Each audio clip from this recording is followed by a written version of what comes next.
Wat jullie kunnen verwachten in 2017 van mij is positiviteit. En, dezelfde Daan die ik altijd al geweest ben. Alleen ik ga het even eerder nadenken en dan pas vertellen. Iedereen heeft fouten, toch? Ik heb ook mijn fouten. En daar ben ik wel achter natuurlijk. Ik sta wel achter hetgene wat ik doe. En volgend jaar wordt positief. Leuke dingen. Ik heb 30 januari heb ik in de Opera in Den Haag heb ik een horeca VIP party.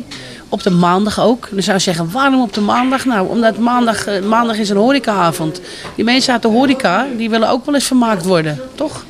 Nou, en dat heb ik op ingespeeld. John de Bever. Ik heb de Gypsy Kings uit Spanje laat ik overkomen. Dus ik hou wel contact met Spanje sowieso. Want ik kom 1 keer in de maand ga ik naar Spanje toe.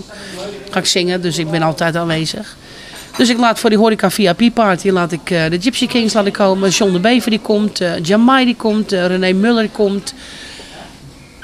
Arno Kolenbrander en ik zei de gek. En dat wordt een geweldige avond. En het is €75 per persoon. Een tafel voor 10 krijg je €50 korting.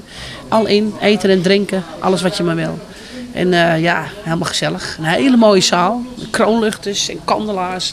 Helemaal in VIP-stijl eigenlijk.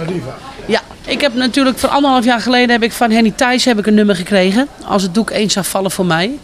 Nou, dat dreigt er een beetje te gaan gebeuren, dat die zou gaan vallen.